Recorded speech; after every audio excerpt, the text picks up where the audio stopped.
On the good side guys, grabe naman ito, no? Talagang swerte naman yung nag-aantay sa inyo. For some of you guys kasi ang fino-focus ng energy nyo is kaperahan. May mga opportunities na dadating sa inyo na magdadala ng swerte, no? Actually, hindi lang isa. Parang there are multiple opportunities, no? Ibig sabihin, marami kang choice. Pwedeng magnegosyo ka, pwedeng mag-invest ka, pwedeng I don't know, mag-online selling ka, whatever. Pero yung mapipili mo na gagawin mo, pag binuhos mo dun yung energy mo, magdadala yan ng sangkatutak na swerte sa inyo. So parang finally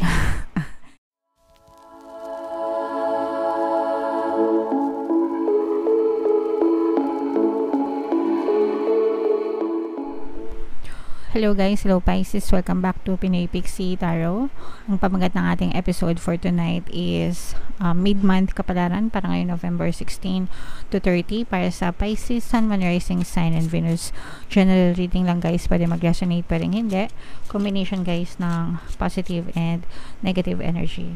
So, comment down below guys if naka-resonate kayo sa mga mensahe para sa inyo.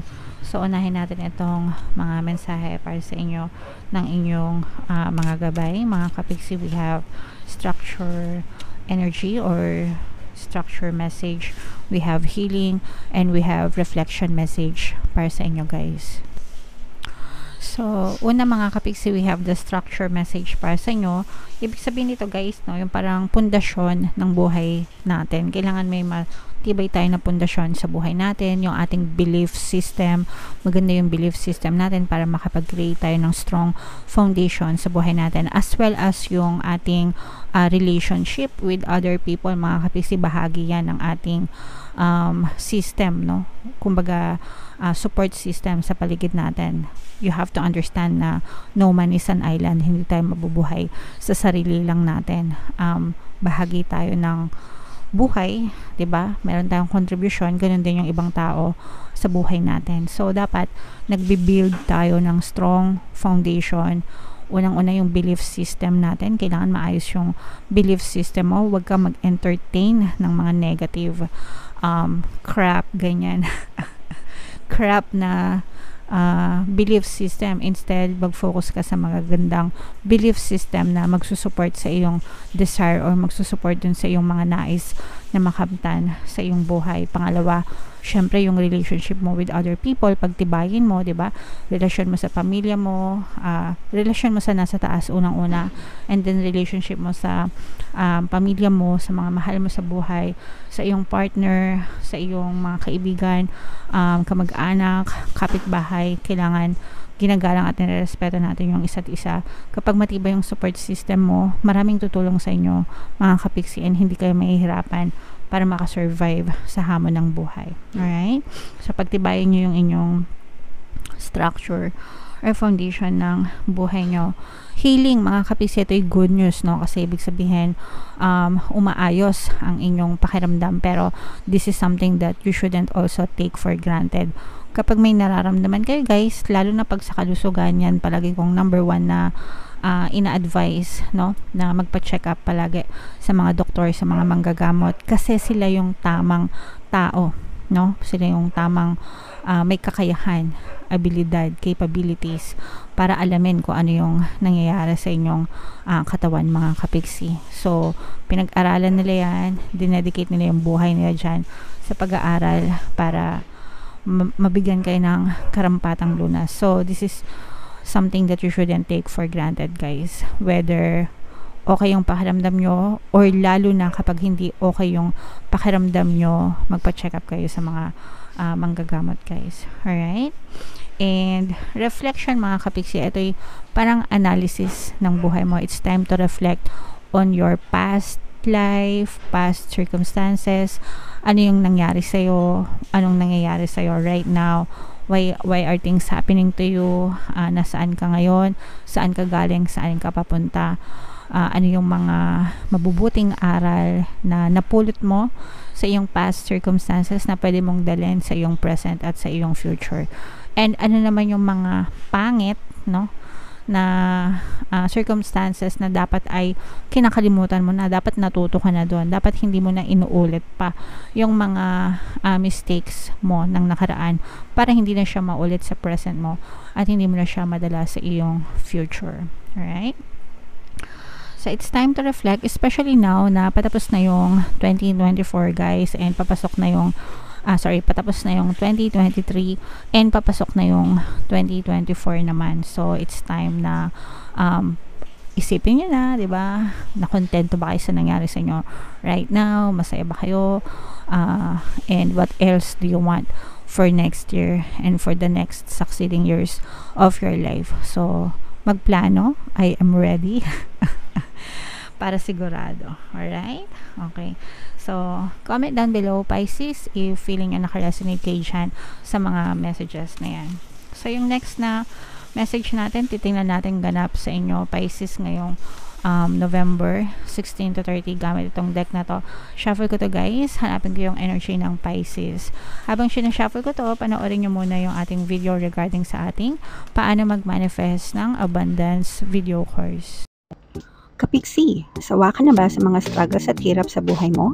Masipag ka ba at masikap sa buhay ngunit hindi ka pa rin umaasenso? Ilang beses ka na bang nag-attempt magnegosyo at mag-invest pero palagi ka pa rin nalulugi? Sa pagkakataon na ito ay maaaring may subconscious beliefs ka na nagiging balakid sa iyong pag-unlad at pagyaman. Introducing, paano mag-manifest ng abundance video course. Dito ay matututunan mong ma-overcome ang mga balakid mo para tuluyan ka ng umunlad, umasenso, sumagana, maging matagumpay, successful at maswerte sa iyong kabuhayan, pera, trabaho, negosyo, salapi at kaperahan ng bonggang-bongga. Dali, mag-send na ng email sa pinoypixie@gmail.com at simulan na ang iyong pagyaman ngayon. Alright, so gusto mo bang yumaman, Kapiksi? Kung gusto mong yumaman, umunlad at umasenso ng bonggang-bongga, mag-avail ka na ng course kasi sobrang ganda talaga niyan guys. And good news, no? Dahil malapit na magpasko, extended yung ating sale until November 30, mga Kapiksi. Magbibigay ako ng 10% discount sa lahat na mag-avail ng course, kaya mag-avail na kayo guys. Meron din tayong email coaching, mga Kapiksi. Manifest your desires using the law of attraction. If meron kayong mga specific na gusto nyong i-manifest, pwedeng love and relationship, pwedeng money or career, mga Kapiksi, pwede kayong magpabook ng email coaching session with me. Mag-send lang kayo guys ng email sa pinoypixie@gmail.com. So, Pisces guys, kayo ay represent ng King of Cups sa ating spread. Meron tayong presence dito ng Earth sign, Aquarius, Gemini, Libra, Fire sign, Aries, Leo, Sagittarius. For some of you, maaaring may ganyan kayo sa inyong natal chart.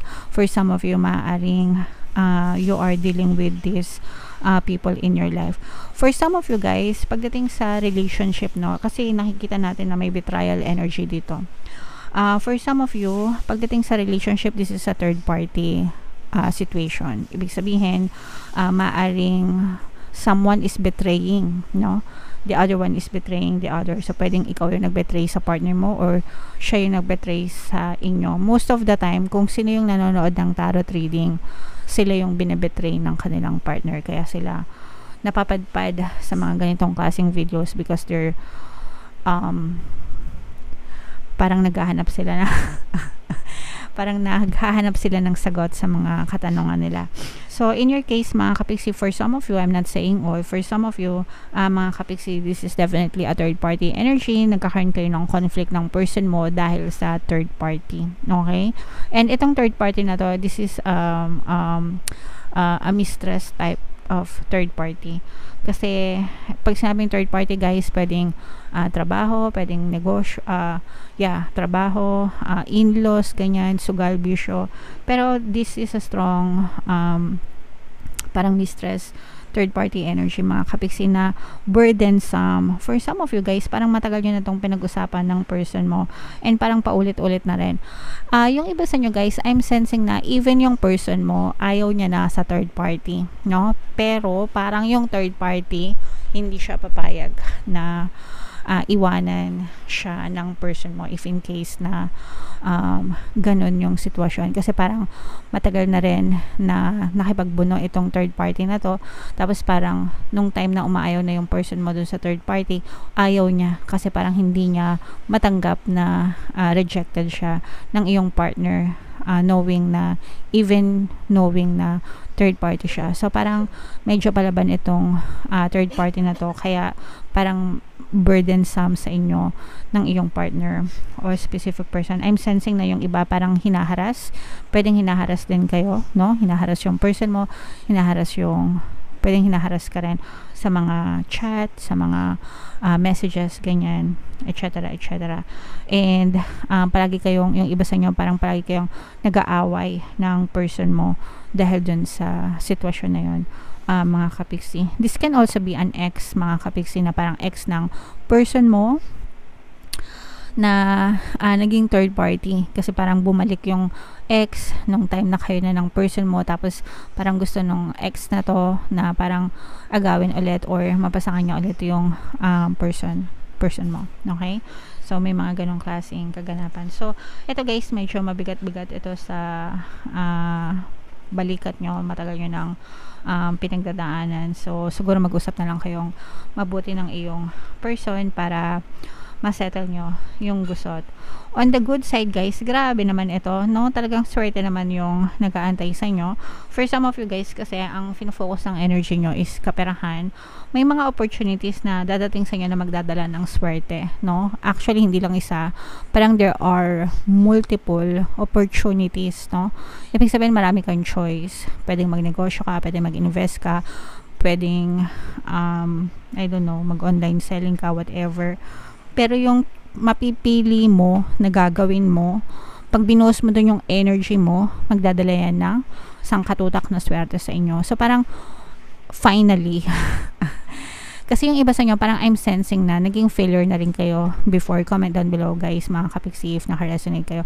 Parang naging failure na rin kayo before, parang marami na rin kayong mga trial and error na experience, no? But this time around, talagang makaka-jackpot yung iba sa inyo ng swerte dito sa opportunity na to. So i-mind nyo na to guys sa comment section. Mind swerte, mind jackpot, mind good luck, mind good fortune, ganyan talagang swerte yung dala-dala nito sa inyo. Yung iba sa inyo nagfo-focus na lang sa mga anak nyo, kung may mga anak kayo, dahil nga may mga, yung iba sa inyo, di ba, may problema kayo sa relationship. So parang pino-focus nyo na lang yung attention nyo sa pagtatrabaho, sa sideline or paglaraket para kumita, ganyan, para matugunan yung pangailangan ng mga anak. Parang ang priority nyo right now, mga kapiksi, is more on work, /money, /finances, /mga anak. Alright? And okay lang yan mga kapiksi. There's nothing wrong with that. As long as basta mga anak natin, wala talaga. Hindi yan kino-question. Kasi ako din, priority ko yung mga anak ko. So, ganun talaga pagka magulang ka na. Alright? Okay. So, yeah. Comment down below, Pisces, if naka-resonate kayo sa mga may problema sa relasyon, especially if naka-resonate kayo dito. Kung gusto nyong ma-fix yung inyong relationship, guys, meron tayong mga relationship subliminals, no? Ang pinaka-the best na combo dito is yung pampawala ng third party, pampawala ng balakid, para ikaw ang piliin. At saka yung pampaloyal na subliminal. Yung apat na yun, guys, combo-combo nyo. Matatagpuan nyo yan lahat dito sa ating channel. Tiyagain nyo lang, sabayan nyo ng dasal and mag-affirm. Most importantly, huwag kayong magpaka-nega, mga kapiksi. Alright? Okay, so comment down below guys if naka-resonate kayo. Ito yung ating Money 2024 kapalaran. Kung hindi nyo pa napapanood guys, panoorin nyo na.